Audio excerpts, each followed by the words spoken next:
Welcome back to Podcast V. Today we're doing a hard question. What if a fascist comes to power in a modern democracy? Not a movie version, a real-world version. Slow, legal-looking, and messy. Sonia, before we even argue, what do you mean by fascist? I mean a leader who treats power like a weapon, not a duty. Someone who needs enemies to survive.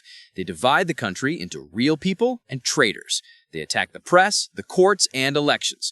They praise violence when it helps them and deny it when it hurts them. And they don't always cancel democracy in one day. They use democracy to climb, then they break the ladder behind them. People throw that word around. Fascist, Nazi, dictator. Don't you worry it loses meaning? Yes, it gets abused, and that's exactly why we need a simple test. Not vibes, behavior. Are they trying to make elections meaningless? Are they punishing critics using state power? Are they demanding loyalty over law? Are they turning government into a personal army? If those things happen, the label is not the main issue. The main issue is the damage. All right, let's say this happens in the U.S. How does it actually start? What's the first move? The first move is always a story, a crisis story. We are under attack. The country is collapsing. Only I can fix it. Then comes the loyalty test. If you disagree, you hate the nation. They don't sell policy first, they sell identity. And then they start picking targets. Immigrants, journalists, judges, professors, protesters, any group that can be isolated. So you're saying it's culture first and law second? It's both. They set the emotional climate, then they change rules inside that climate. And the most dangerous part is that many steps look legal. New laws, new security powers, new emergency orders. They call it restoring order, but the goal is control. Give me warning signs that normal people can recognize without a political science degree. Easy. Here are 5. 1, they call the media the enemy, not just biased. 2, they say judges are illegitimate when judges disagree. 3, they attack elections before they happen, so any loss becomes fraud. 4, they build a loyal force inside the state, people who obey the leader first. 5, they turn neighbors into suspects, report them, expose them. That's how fear becomes a social habit. You said a loyal force. People often compare agencies to secret police in these moments. Isn't that an extreme claim? It can be extreme, and careless comparisons can be propaganda too. But the concern is real, when enforcement becomes political, when the goal is not law but intimidation, when rules apply differently depending on who you are, when critics get punished and loyalists get protected. Call it whatever you want, secret police, political policing, the pattern is the danger. Let's get practical. How do you prevent it before it happens? Vote is obvious. What else? Prevention is boring. That's why people fail. Yes, vote, but also protect the systems that make voting real.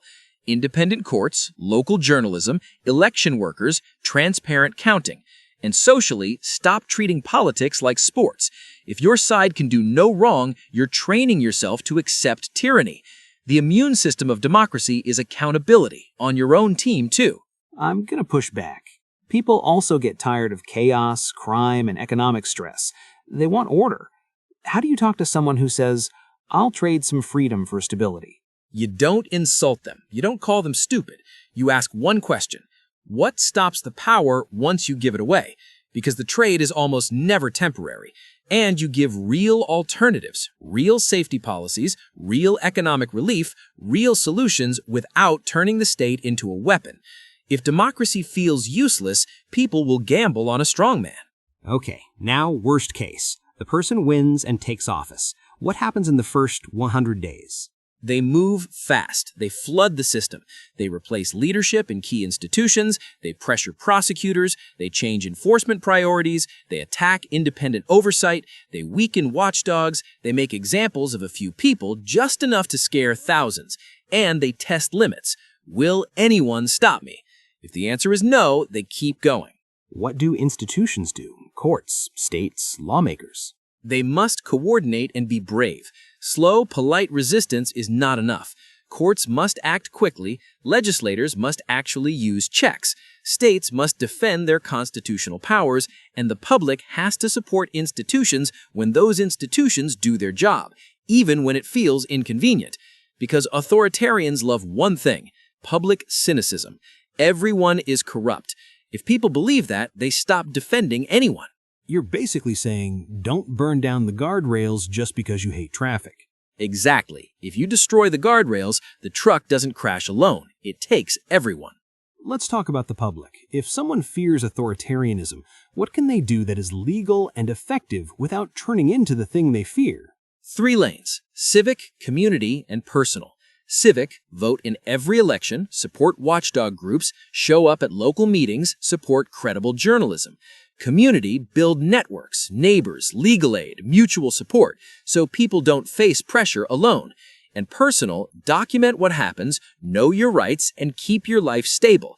Fear wants you isolated and exhausted. Strong communities are harder to bully. Document what happens without getting yourself arrested doing something stupid. Yes, no hero fantasies. Authoritarian systems love when opponents self-destruct. Stay lawful, stay calm, stay strategic. Let me ask a darker question. What if a leader doesn't cancel elections but makes them meaningless through media control and intimidation?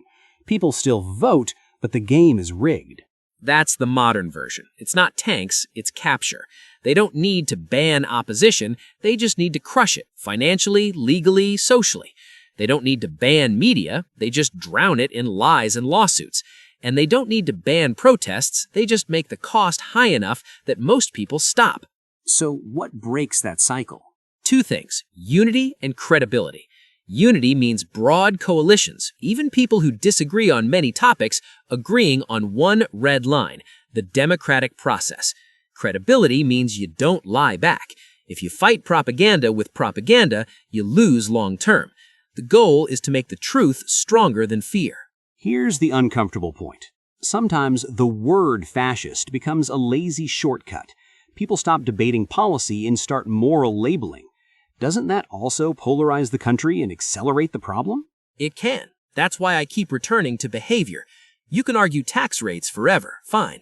But when someone attacks elections, threatens critics, and wants loyalty above law, that's not normal politics. Call it authoritarian, call it anti-democratic, call it fascist, whatever. The response should be the same. Defend institutions, defend rights, defend the peaceful transfer of power. What's the biggest mistake people make when they think, it can't happen here? They think democracy is a personality trait, like we're the good country. No, democracy is a habit, a routine, a system of limits. If people stop practicing it, if they stop caring about truth, courts, elections, then yes, it can happen anywhere. History doesn't repeat perfectly, but it rhymes, and the rhyme is always fear plus anger plus one man plus permission. Final question. Give me one sentence for viewers who feel anxious about this topic. Don't panic, prepare, stay lawful, stay connected, defend the process, not a tribe, and never confuse a strong leader with an unchecked leader. And my one sentence? A democracy isn't saved by vibes. It's saved by rules, institutions, and citizens who refuse shortcuts. That's today's episode. We'll see you next time.